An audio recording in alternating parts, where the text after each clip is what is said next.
인사합니다. 사랑합니다. 축복합니다. 네, 점심 맛있게 잘 드셨습니까? 네, 이제 졸음의 계절이 오기 시작했습니다. 네, 이제 날씨도 더워지고요. 보니까 이제 오늘도 28도, 29도 올라가면서 이제 식사하고 나시면 졸음이 막 밀려오죠. 예, 뭐 어쩌겠습니까? 예, 졸음 오시면 주무십시오. 예. 집에 가서 자는 것보다 교회에서 자는 게 복이 아니겠습니까? 네, 오후 예배는 간략하게 성경 공부 좀 최대한 탁 집중해서 하고 좀 시간을 그렇게 한번 보내보려고 하는데요. 네, 하여튼 뭐 집중해서 또 오늘 하나님 말씀 우리가 함께 배웠으면 좋겠습니다. 고린도전서 이제 14번째 시간인데요. 하나님이 기뻐하시는 교회에 대해서 우리가 잠시 한번 좀 살펴보는 시간을 갖도록 하겠습니다.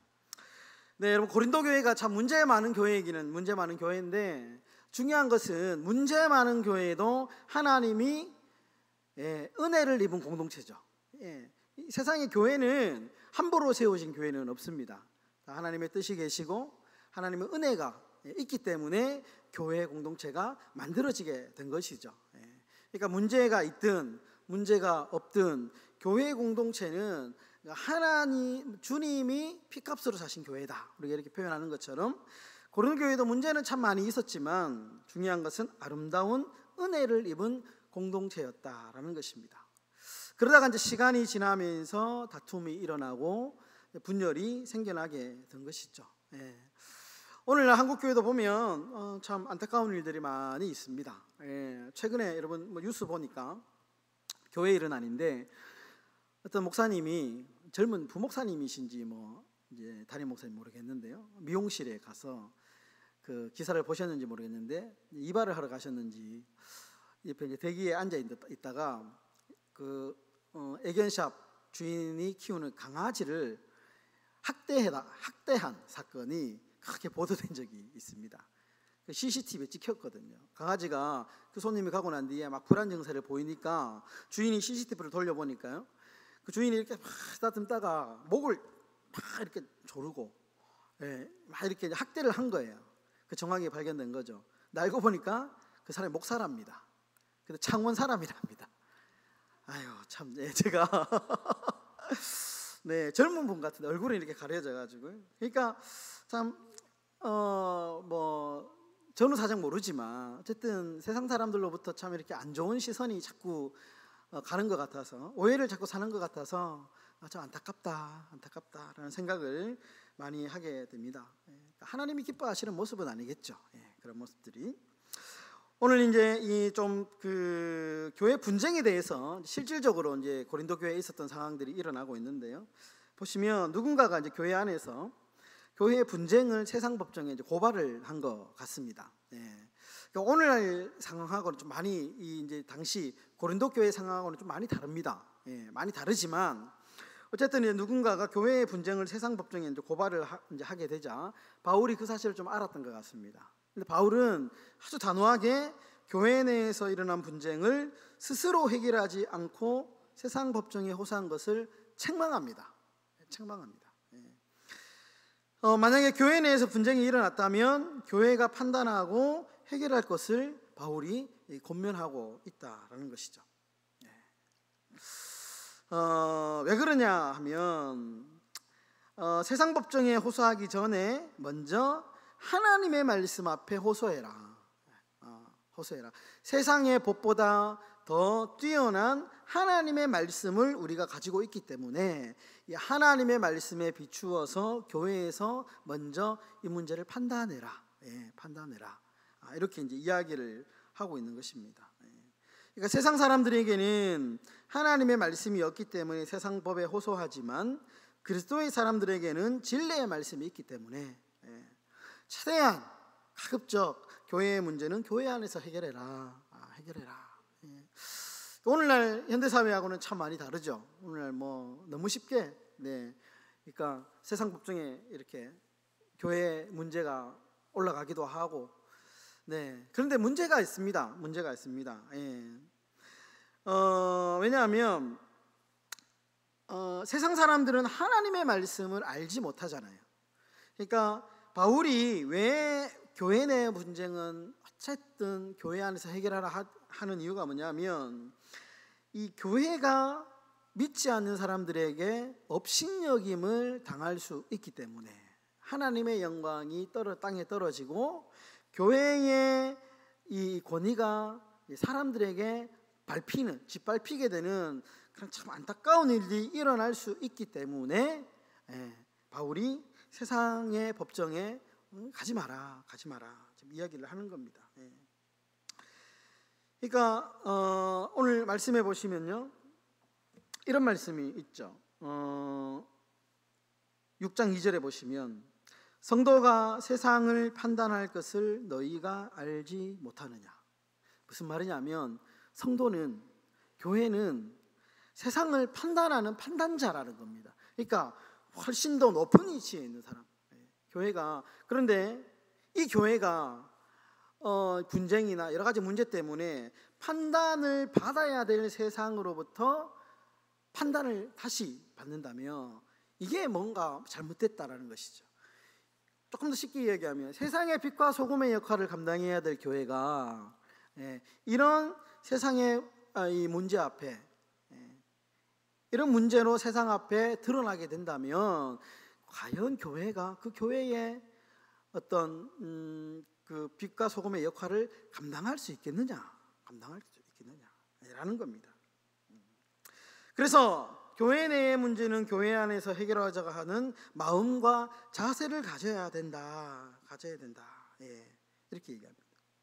5절에 보시면 아주 이제 이렇게 이야기하죠. 내가 너희를 부끄럽게 하려고 이 말을 하노니 너희 가운데 그 형제 간의 일을 판단할 만한 지혜 있는 자가 이같이 하나도 없느냐. 이게 교회 안에 그 정도의 문제도 해결할 만한 어떤 도덕적인 기준도 없느냐, 수준이 안 되느냐라고 바울이 굉장히 날카롭게 탁 꼬집어서 이야기를 하는 겁니다.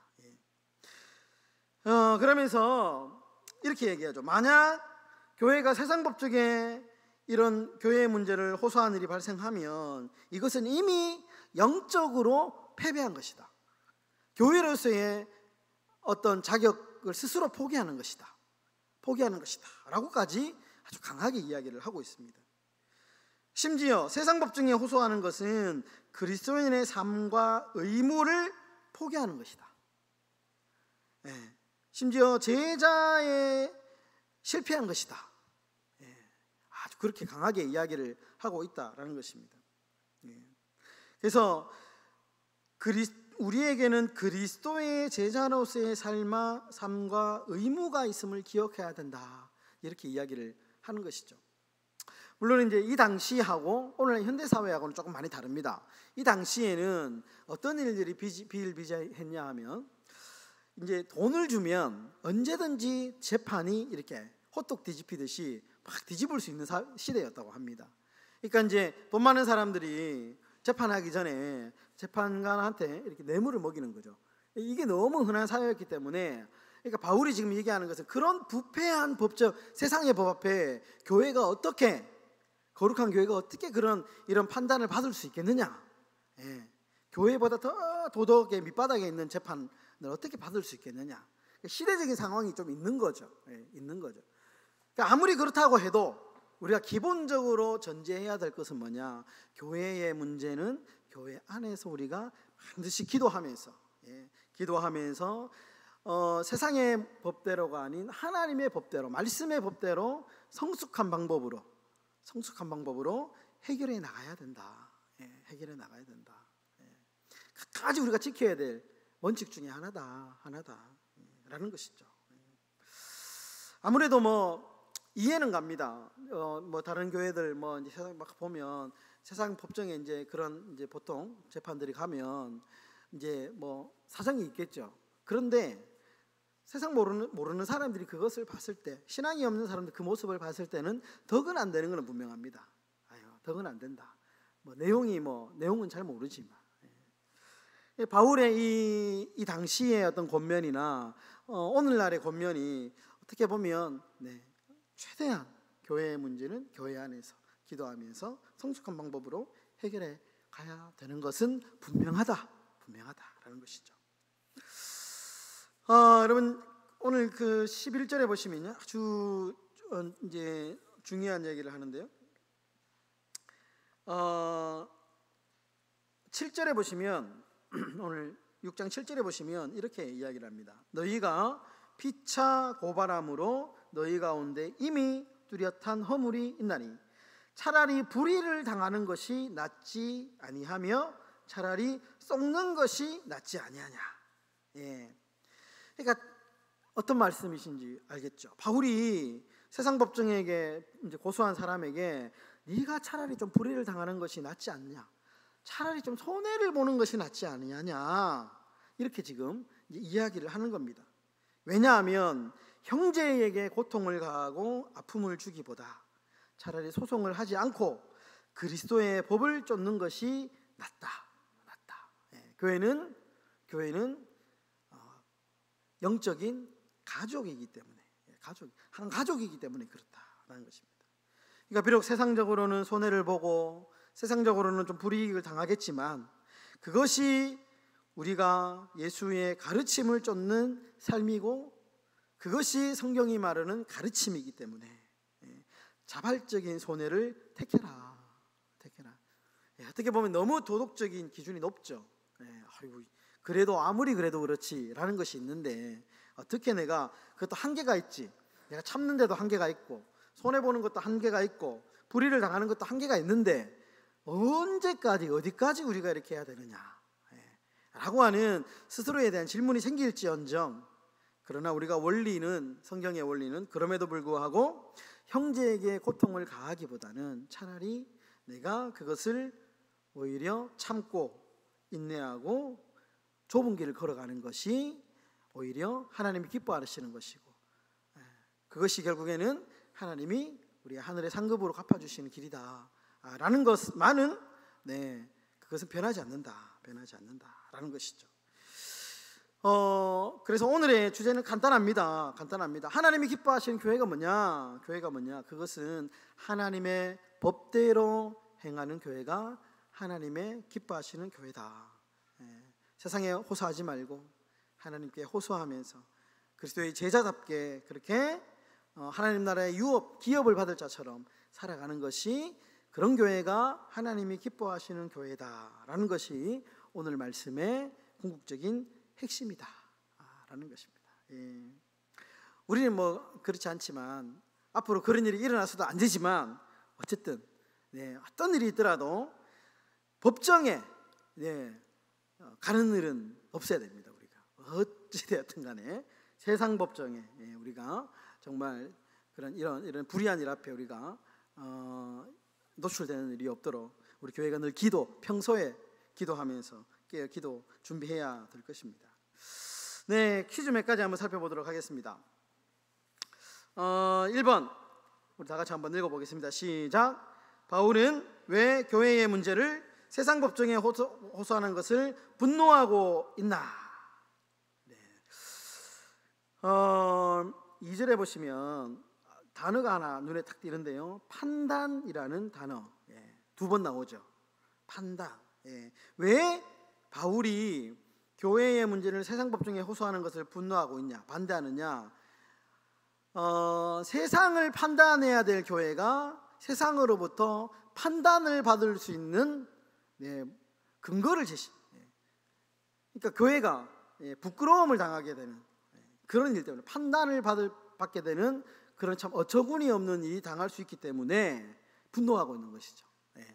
판단받지 않기 위해서 세상에 높은 도덕을 제시하고 하나님의 제자의 도를 가르쳐야 될, 빛과 소금의 역할을 감당해야 될 교회가 세상 앞에 판단을 받으면 안 된다라는 것이죠. 자, 2번 읽겠습니다. 시작. 바울은 교회의 문제를 세상 법정에 가져갔을 때 어떤 부작용을 우려하고 있나요? 1번하고 좀 비슷한데요. 5절에 보시면 부끄러움이라는 단어가 나오지 않습니까? 교회가 제가 좀 전에도 말씀드렸지만 누가 잘했든 누가 잘못했든 간에 교회에도 법이 있거든요. 교회의 법으로 다스리지 않고 세상의 법으로 가져갔을 때 어떤 부작용이 생기냐? 세상으로부터 부끄러움을 당하게 된다. 세상 사람들은 누가 잘못했나 안 보잖아요. 아이고, 교회가 뭐 저래 타락했네.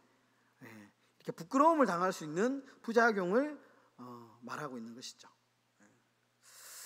3번 읽어보겠습니다. 시작. 바울은 교회는 고소하고 고발하는 것이 아니라 어떤 공동체라고 하고 있나. 6절과 8절에 똑같이 반복되는 단어가 나오는데요, 형제라는 단어죠. 형제라는 단어.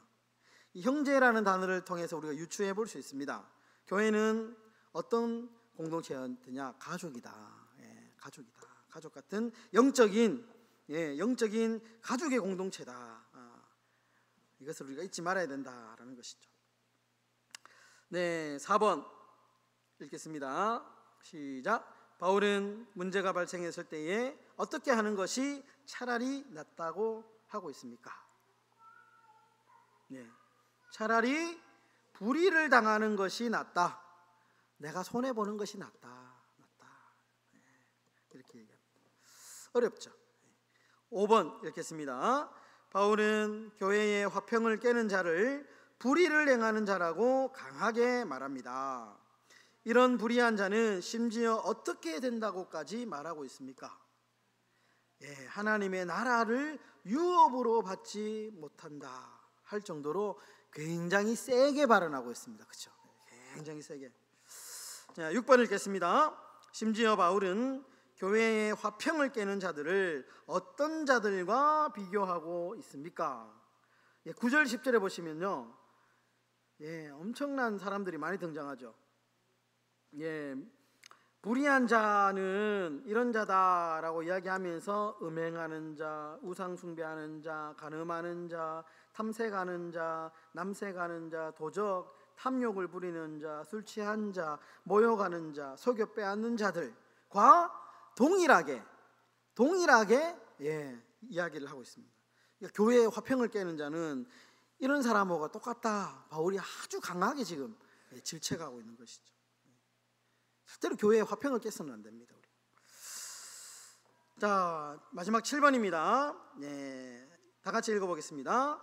오늘 말씀을 토대로 부흥하는 교회가 되기 위해서는 어떤 교회가 되어야 할까요?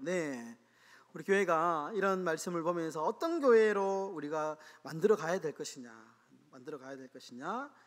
화평의 교회로 만들어 가야 된다. 화평의 교회로. 화평을. 항상 교회는 말씀 중심으로 가야 되고요.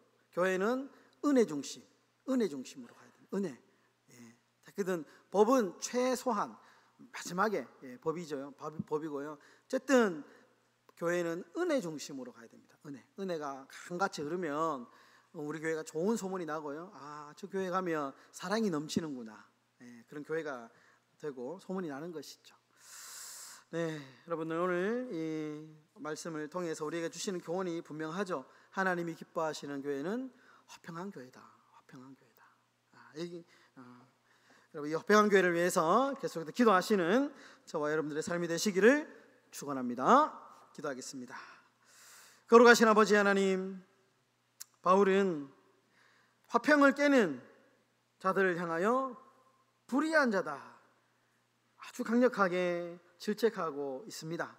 하나님, 우리가 어떠한 일이 있더라도 교회 안에 있었던 섭섭한 것이나 여러 가지 문제가 있다 할지라도 하나님 앞에 나와서 엎드려 소리를 칠지언정, 기도할지언정 하나님 앞에서 해결받게 하시고, 아버지, 인간의 방법을 우리는 조금이라도 선택하지 않고 하늘의 방법으로 은혜롭게 거룩하게 교회의 방법 문제들을 해결나갈 수 있는 참으로 하나님이 기뻐하시는 교회가 되게 하여 주시옵소서. 예수님의 이름으로 기도드립니다. 아멘.